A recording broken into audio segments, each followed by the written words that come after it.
Magandang gabi po sa inyong lahat, mga kapatid.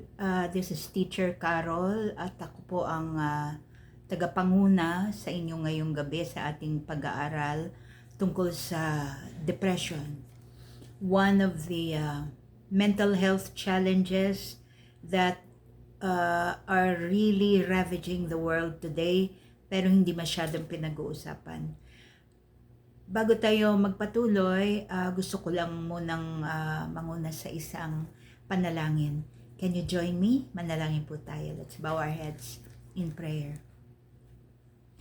Heavenly Father, maraming salamat Lord sa oras na binibigay mo sa amin para mapag-usapan itong sakit na ito. And we pray, Lord God, na this is just the beginning of a mental health advocacy within the body of Christ, Lord God. Alam namin, Panginoon, na marami ng mga grupo dito sa Pilipinas ang nagtutulong-tulong para mailabas ang importansya ng pagtutok dito sa problemang ito ng mental health challenges and disabilities. Kaya Lord God, dumadalangin kami na kami din dito sa Shalom Filipino Bible School Online. Gamitin mo kami para makapagsiwalat kami, Lord God, ng mahalagang impormasyon for mental health awareness, Lord God. Greater mental health awareness among Filipinos, particularly ang mga kapamilya namin, Lord God, dito sa bansang ito, members of the Filipino family, members of the Filipino household, Lord God. Even sa churches, Lord God, i-increase mo rin po, Panginoon, ang awareness ng bawat simbahan dito sa Pilipinas patungkol sa pagiging seryoso nitong sakit na ito na depression as well as other mental health challenges facing the body of Christ today. Maraming salamat, Panginoon. Holy Spirit, pangunahan mo kami, guide our discussion. In Jesus' name we pray. Amen and amen. Hallelujah. Muli po, magandang gabi po sa inyong lahat. Ako si Teacher Carol. Gusto ko lang pong magbahagi sa inyo ng kaunting impormasyon sa kung bakit namin ginagawa ito, no? Ang Shalom, isa po sa aming mga advokasya ay ang mental health. Dahil po it has come to our attention na medyo like in my years of experience as a Bible teacher, also a high school teacher in a Christian school, and even in my own personal experience, no, I come from a dysfunctional family. Nagkaroon po ng mga traumatic experiences ang pamilya ko at marami kaming dinaanan na masasakit sa buhay na these things had to entail that we undergo therapy as a family dapat, but more so individually. Tapos hindi pa lahat kami naka-undergo ng therapy dahil napakamahal po ng treatment, no, for mental psychotherapy, ganyan, talk therapy, mental health counseling sa mga clinical psychologists, no. So yun ang mga kinakaharap natin ngayon. Pag inisip mo, no, lalo na sa yung predominantly below the poverty line ng mga Filipinos, talamak po dyan ang mga mental health disorders. Kasama na po dyan yung pag-uusapan natin simula ngayong gabi, which is depression, no? As a teacher, maraming mga estudyante na akong nakasalamuha na nag-unburden sa akin ng mga problema nila sa families. Talagang excuse me po, talagang problema ngayon ang dysfunctionality sa mga pamilya, at ito ang isa sa mga nagiging causes ng pagkakaroon ng mental health problems ng ating kabataan. And with that, I just want to share with you some of the mental health statistics na meron tayo ngayon sa Pilipinas and also globally, no, na related sa mga pag-uusapan natin, no. So ayon po sa Department of Health, no, sa isang 2020 study, 3.6 million Filipinos suffer from mental, neurological, and substance use disorder or drug abuse, no? I think kasama na din dyan yung alcoholism, no? So, imagine niyo po, 3.6 million Filipinos ang may problema sa pag-iisip. Napakalaki pong numero niya, di po ba? And then, ito po, ang medyo nakaka-concern din, yung isang study ng AXA Philippines, yung I think it's an insurance group, no? Nag-conduct sila ng isang mental health study among the young, no? At lumabas na yung Gen Z or yung ating mga kabataan ages 18 to 24 years old, ang merong depression sa kanila is 35%. At ang merong anxiety is 16%. 35% of our young people ages 18 to 24 have depression. Medyo let that sink in. More than 1/3 of our young people today are battling depression. Hindi lang nadadiagnose, hindi lang natitreat ng maayos kasi ano siya may stigma, 'di ba? Pagka nade-depress ka, sasabihin sa iyo halika magkantahan na lang tayo, or kung grupo kayo ng mga umiinom, inom mo na lang ng beer yan, mawawala rin yan, no?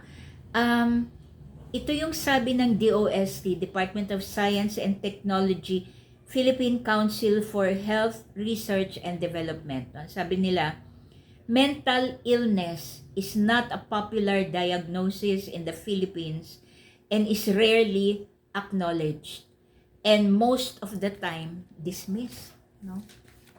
Kaya ayun yung kadalasan lalo na sa mga lugar sa Pilipinas na hindi naman talaga pinag-uusapan yung mental illness kasi nga, 'di ba, sa kultura natin pag sinabing mental illness, equivalent nun, 'di ba? Ano bang mga words masasakit? May tililing, sinto-sinto, may sayad, 'di ba? So pagka ikaw lumaki sa ganong kultura, may nararamdaman ka, may hindi tama sa mga naiisip mo, meron kang mga tinatawag na suicidal ideation. Ano po yung suicidal ideation? Yung sumasagi sa isip mo na magpakamatay kasi ang bigat ng kalooban mo. That's a mental health problem. Pagka may mga ganyan ka, ang gagawin mo, itutulog mo na lang. Hindi mo na lang sasabihin sa mga kasama mo sa bahay kasi baka sabihin, di ba? May ganon ka. So, that's the stigma of mental health challenges here in our country.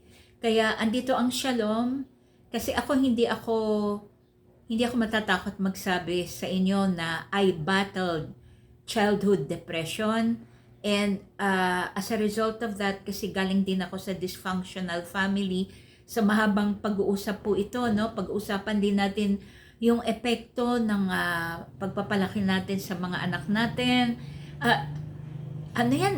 Tagni-tagni, child development, child psychology, marital relations, kasi sa bahay, kapag unstable yung pagpapalaki natin unstable yung family relations, malamang sa malamang mag-develop ng mental illness yung mga anak natin, like anxiety or depression, no? Sadly, even worse, like pumapasok na dyan yung mga bipolar disorders, although these things can be genetic also, no? So pag-usapan din natin yan in the coming days, no? Hopefully ma-cover natin ng maayos. Ang gusto po natin dito sa Shalom is lahat yung mga pag-aaral na mga importante na related dito sa bagay na ito ay ma-explain natin ng maigi sa Tagalog para ang ating mga kababayan po ay magkaroon ng pagkakataon na maliwanagan, madagdagan ng kaalaman, para kung halimbawa ikaw yung nakikinig At saka nakaka-relate ka. Yung mga tipong, my God, ganyan pala yan. Parang ganyan yung buhay namin sa pamilya, parang ganyan yung kapatid ko.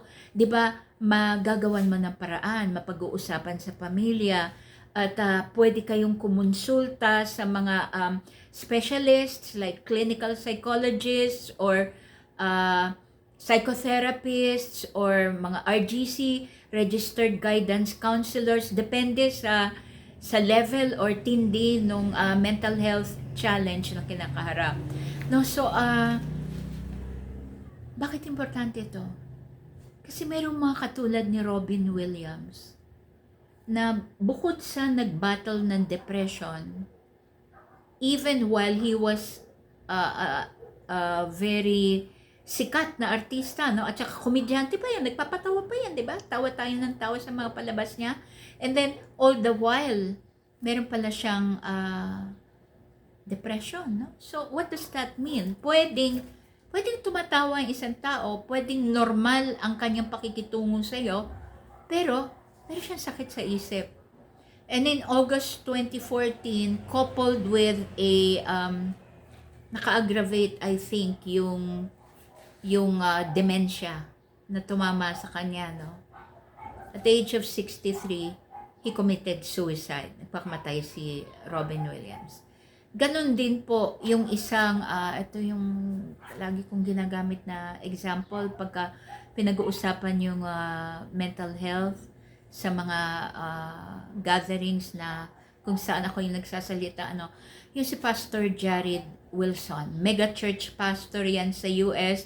Kung hindi ako nagkakamali, he belonged to a church led by Pastor Greg Laurie, no? Nagpakamatay din po yon. At age 30, he was battling depression and he was a mental health advocate. Plus, nakagawa siya ng mga aklat about depression, about finding hope in Jesus Christ. They were Christian materials on mental illness, on mental health. He was outspoken about what he had. Pero in the end, at age 30 in the year 2019, just about 5 years ago, he also succumbed to suicide, at ang cause is yung kanyang depressive disorder. So mga kapatid, seryoso po siya. Pagka meron po tayong mga kasama sa bahay, nakakikitaan nyo po nitong mga general symptoms na babanggitin ko po, please, wag niyo pong ipagwalang bahala.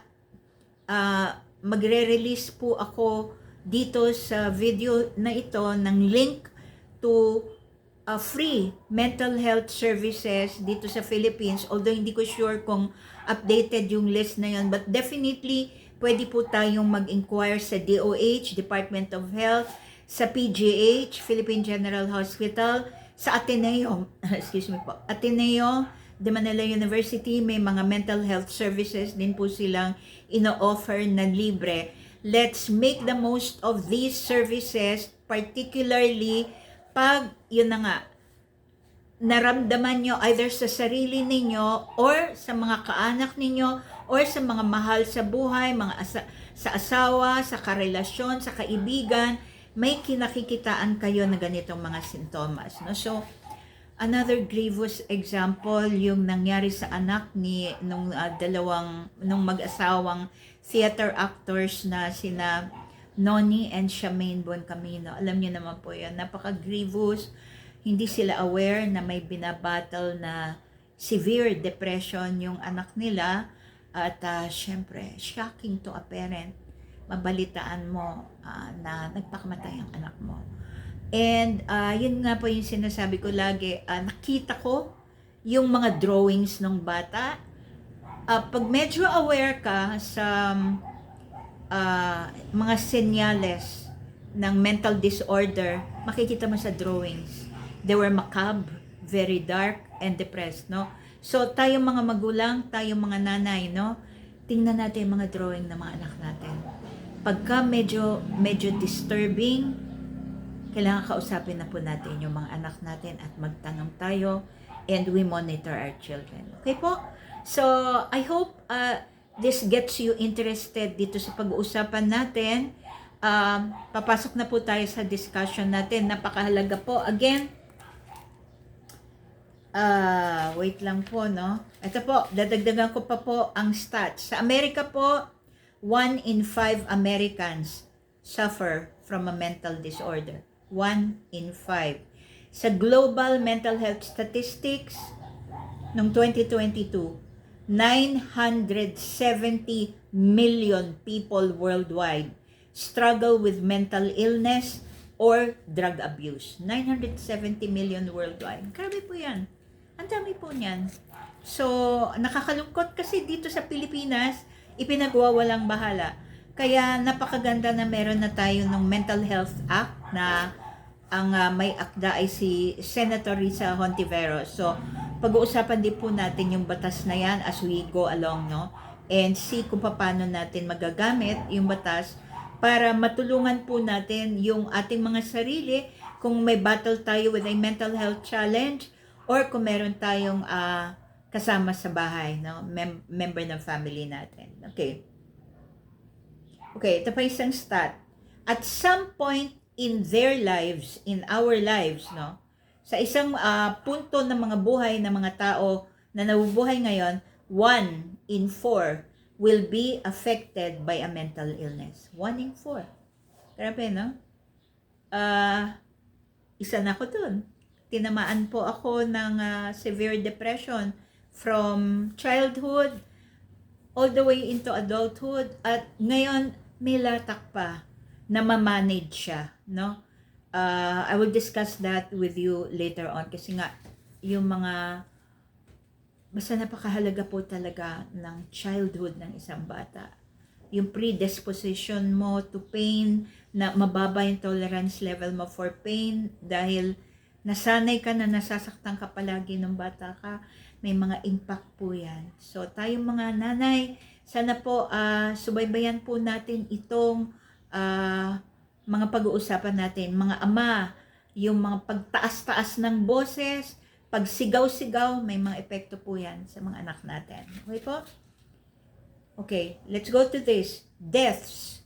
Ilan ang namamatay every year na ang sanhi ay mental illness, particularly suicide, no? Ilan? Ang numero po ay 8 million deaths. Okay po? So, napakabigat isipin. Kami po dito sa Shalom, i-announce ko na po ito, no? Nagpe-pray po kami na magkaroon ng mas malakas na mental health advocacy, na kung saan ang mga Kristiyano na clinical psychologists, mga psychotherapists ay pwedeng magsama-sama para bumuo ng mas malakas na advokasya na ang target ay ang mahihirap. Usually, ang mga mahihirap ang tinatamaan, lalo na po pagdating mga kapatid sa tinatawag na domestic violence or abuse. Isa yan sa mga sanhi ng mental health challenges, mental disorders dito sa ating bansa. Okay po? So, let's go to one particular mental health disorder. A mental disorder, and I will be referring to depression. Kasi yan yung isa sa mga common, no? At isa sa mga ipinagwawalang bahala. I will be referring to, sandali lang po ha. I will be referring to material na iba-iba. For tonight, material from a clinical psychologist, Dr. Wells, and then later on, mga materials from other psychologists na kilala worldwide. So, pag-usapan po natin ito ng maigi, at kung may mga tanong po pala kayo later on, sumulat po kayo sa amin via email, mentallyhealthy.pinoy@gmail.com. So, para ako po ang sasagot, and kung meron po kayong tanong na hindi ko masagot agad, kukonsulta tayo sa mga experts who can give you the answer that you need. Isa pa nga pala sa mga pangarap namin yung magkaroon ng podcast So please pray. We want to have a full blast na multimedia ministry na ito lang ang tinatalakay. So we will need mga SOCMED teams, we will need multimedia equipment. If you want to help us, please do so. Ako personally, ongoing yung studies ko on mental health and well-being, and basically ang gusto kong tutukan ito nga, depression and yung mga trauma, no, studies on traumas, post-traumatic stress disorders, yan po, PTSD, CPTSD, anxiety, depression, yan yung mga talamak na kinakaharap ng maraming Pilipino sa ating bayan. Okay po? So, for tonight, discuss muna po natin, ano ba talaga yung depression? Paano mo malalaman kung nade-depress na ba yung kasama mo sa bahay or ikaw mismo, depressed ka ba o nalulungkot ka lang? Halimbawa, may namatay na mahal mo sa buhay, namatay, or nag-break kayo ng isang karelasyon mo, or naghiwalay kayong mag-asawa, syempre merong epekto yan sa'yo. Hindi ka tatawa naman dyan, ano? Sa mga traumatic na experiences na yan, no? You will feel sadness. Ngayon, ang tatanungin natin is this: yung sadness ba, yung low mood na nararamdaman mo sa mga ganong traumatic experiences, depression na ba yun? Or kalungkutan lang, pagluluksa lang, nalilipas din? So ito, i-define po natin kung ano yung depression, no? Ang depression, described yan as may dala-dala kang napakabigat na pasanin sa buhay, no? It's an intense weight, sobrang bigat, no? So, ang characteristics, ang tawag diyan mood disorder, no? Ang mga katangian ng mood disorder na ito is ito, malalim na kalungkutan. Hindi lang siya yung klase ng kalungkutan na pag nanood ka ng Katniel, mawawala na. Or patawanin ka lang nung mga kabarkada mo, mag-hangout lang kayo, mawawala na naibsa. Ito hindi. Ang depression, malalim siya. Okay? So, again, pwedeng hindi napapansin ng mga kasama mo sa bahay na may depression ka. Bakit? Kasi yung personality mo tahimik. Usually, ikaw lang ang nakakapansin yan unless yung mga kasama mo sa bahay ay aral or aware sa symptoms of depression. Meron din yung mga katulad ni Robin Williams katulad ng sinabi ko na nagpapatawa yun. So, masaya siya sa pangharap, pero yung pala may battle with depression pag mag-isa siya, no? Inside of him. And yung mga katulad ni Pastor Jared Wilson no? Christian, born again, Jesus follower, he loves Jesus, vocal about his advocacy, against advocacy niya na mental health, nagsusulat, nagka-counsel, nag-hold ng mga conferences on mental health. Sa bandang huli, bumigay din to suicide. So that's so grievous, no? Ito po,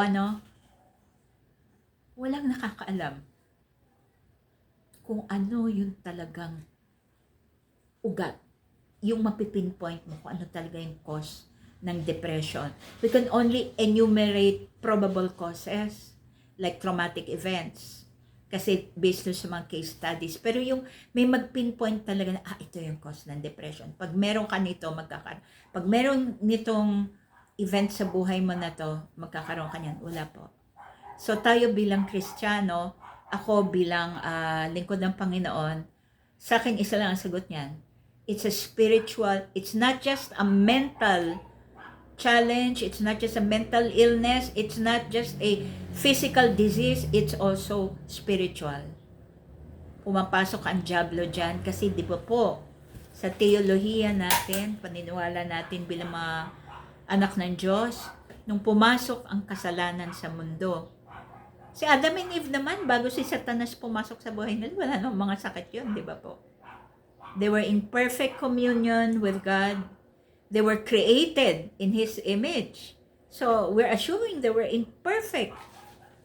No? Physical, mental, spiritual, emotional health. Pumasok ang sakit sa daigdig after the fall. No? Nagkaroon na ng decay, nagkaroon ng sari-saring kasalanan, at pagpasok ng kasalanan na yan, nagkaroon na ng mga dysfunctional relations, at yung mga dysfunctional relationships na yan, mga destruction of the family, destruction of marriage, traumatic events, ayan na. Diyan na pumasok din ang maraming mga mental health challenges. Kasama na rin syempre yung mga biological na causes. Kasi meron namang, kaya nga may clinical psychologist. Hindi lahat ng cases ng depression galing lang sa mga traumatic events, galing lang sa sakit ng kalooban. Merong clinical, talagang brain, neurological disorder. No? So, pag-uusapan din po natin yon. Okay po? So, ano pa yung mga ibang sintomas? Malalim na kalungkutan. Ito yung mga nagkukulong din sa kwarto. It's either pwede magkulong sa kwarto, pwede ring wala lang, deadma, pinapamanhid yung sarili. No? Diretso lang siya sa buhay niya pero malalim kalungkutan. May feelings of hopelessness, kawalan ng pag-asa. No? So, ang baba, low mood. And then, makikita mo, wala nang interest sa buhay. No? Palaging nega, yung labas sa bibig, yung mga bagay na dating na-enjoy niyang gawin, ayaw na niyang gawin, ang daming takot, ang daming fears, yung mga pangarap niya dati, ayaw na niyang i-pursue, may feeling of being trapped. Magkukwenta po ako sa inyo, dumaan po ako sa severe depression, nag-peak po yon nung pandemic period, no? Ayun, isa sa mga sintomas, hindi ka makatulog.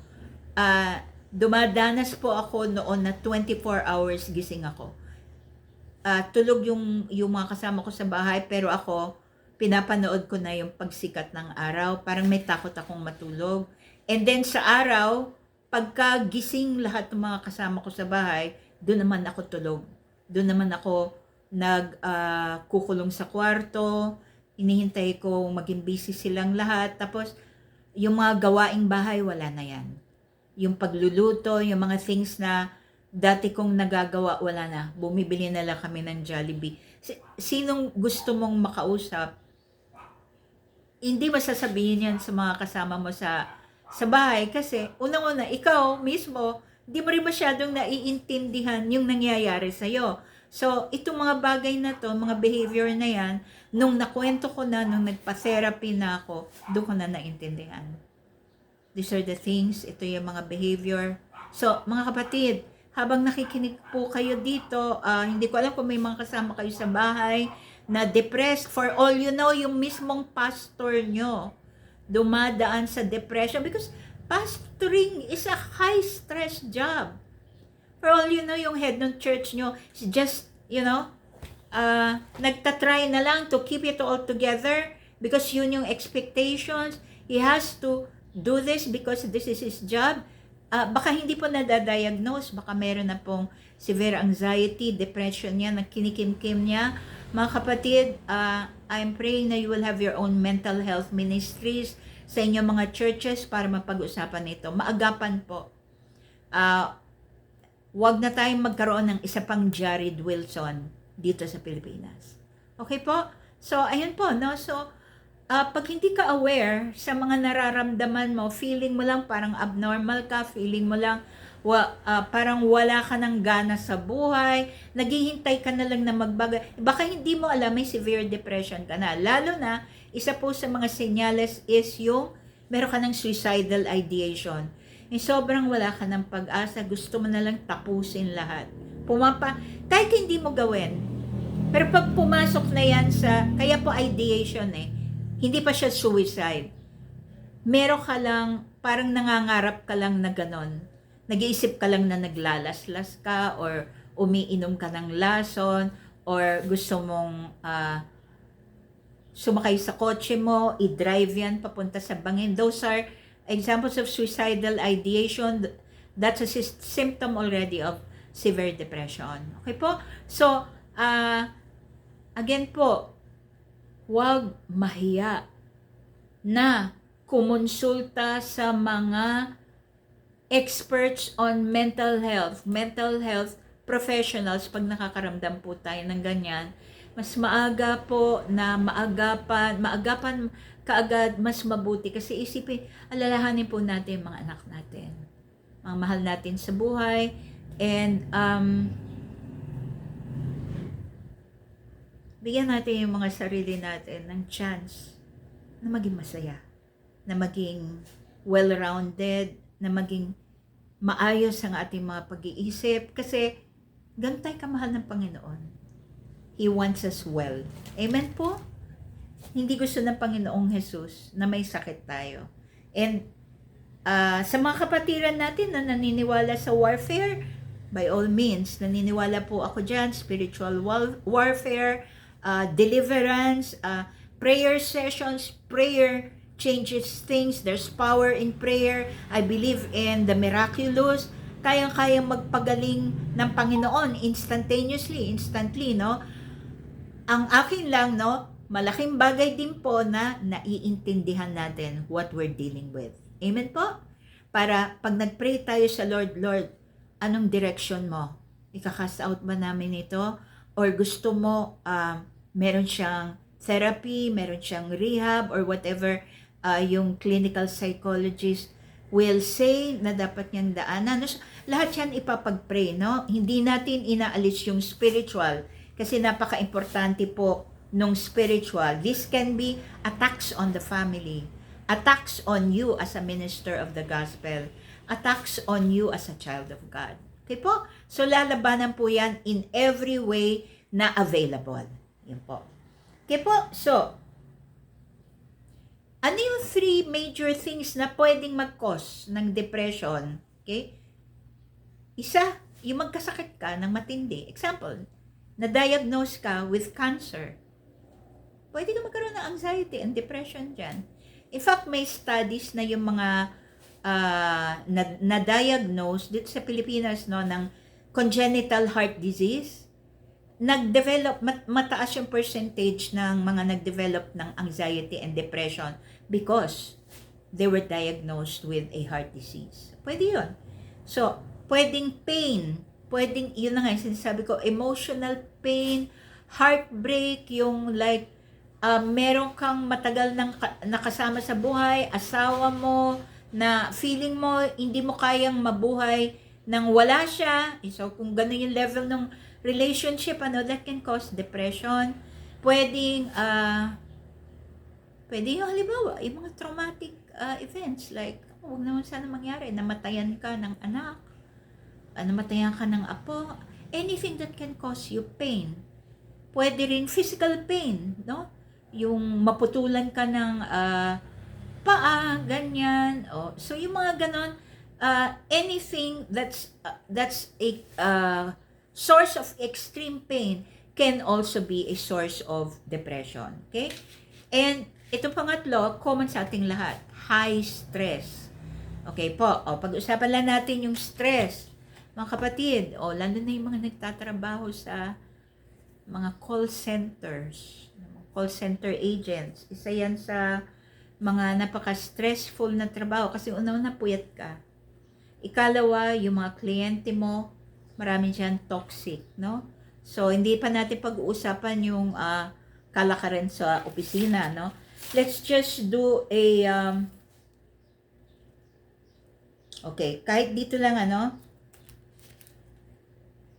yung pagtaas ng stress, high stress means an increase in cortisol. So, ano yung cortisol? Naririnig niyo palagi po yan.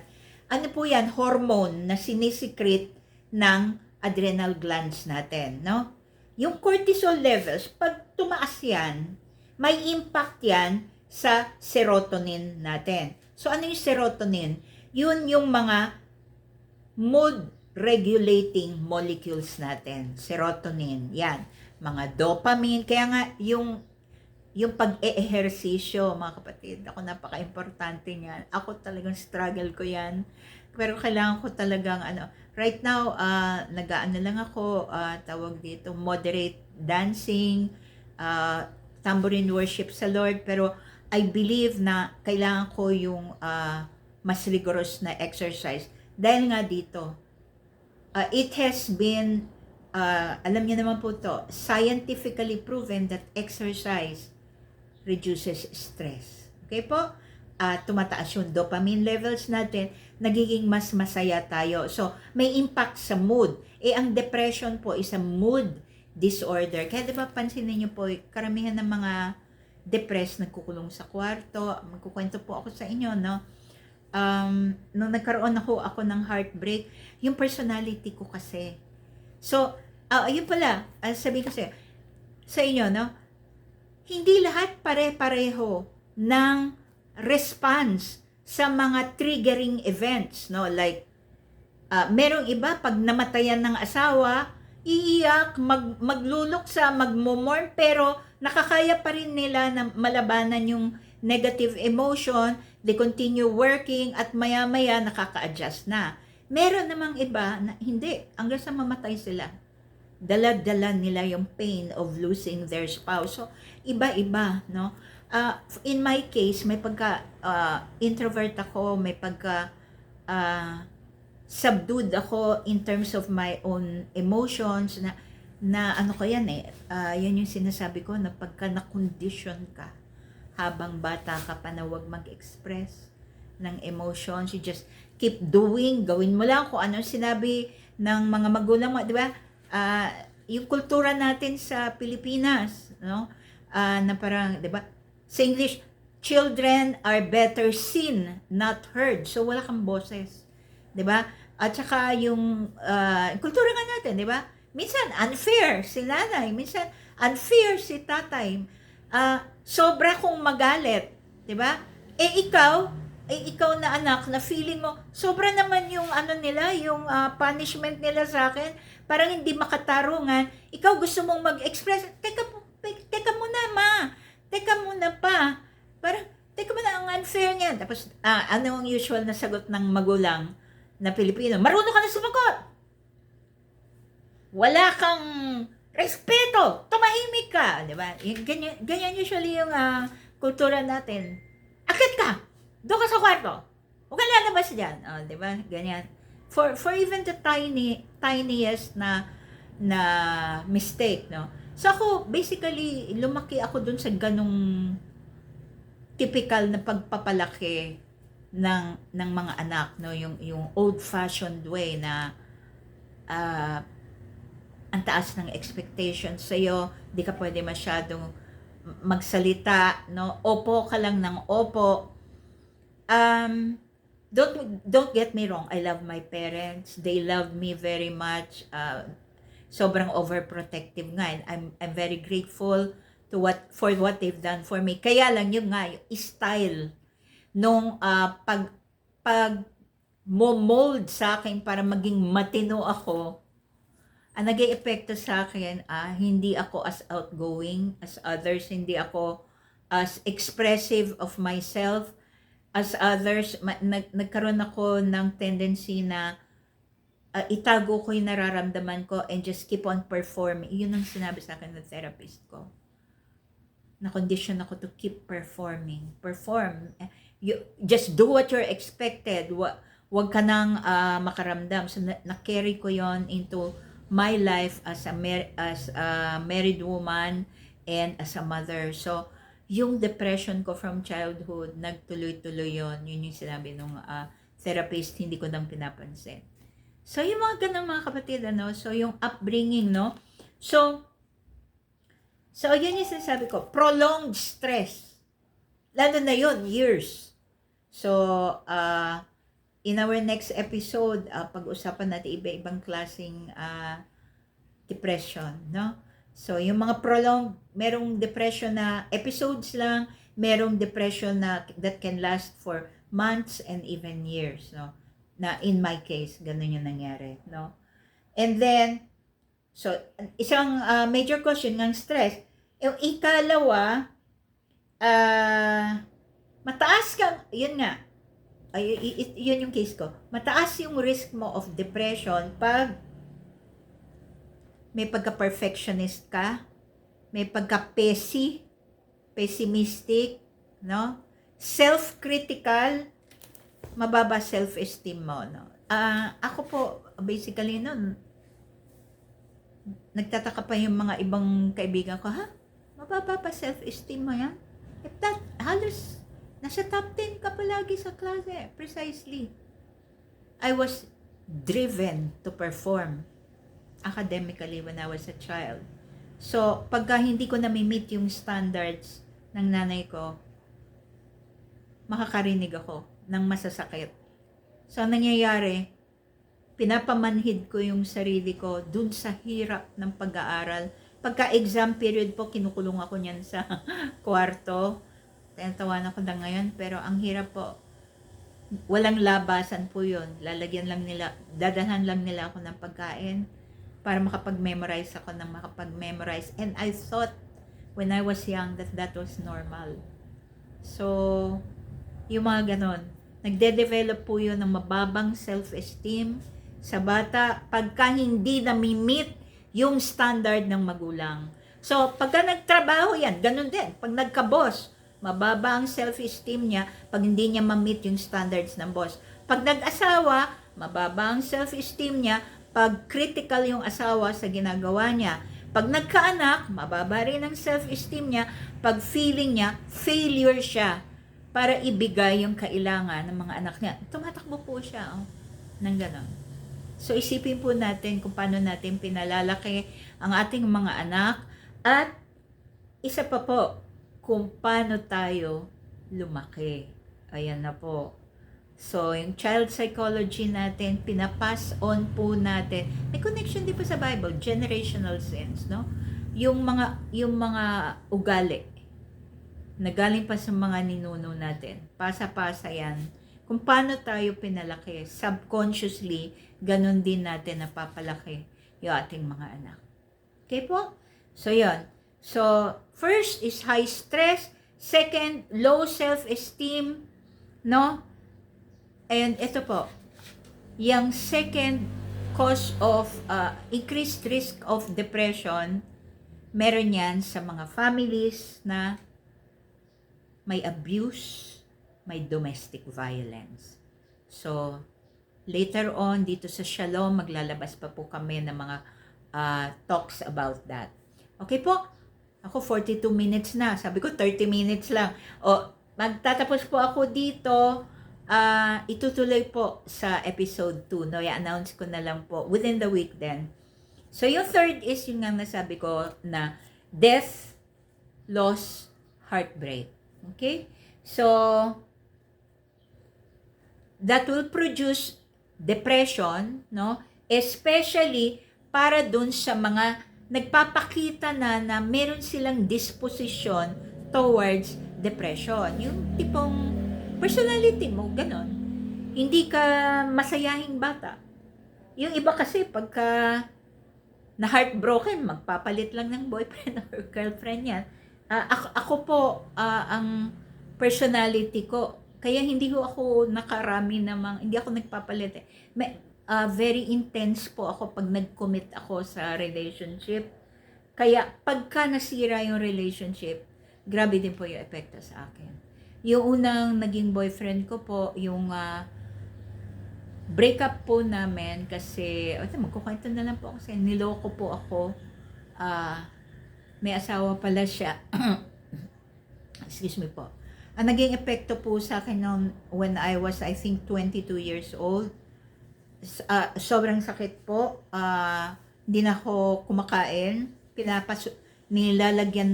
Dinadalhan na lang po ako ng pagkain sa kwarto for 6 months. So, 6 months, papasok ako sa trabaho.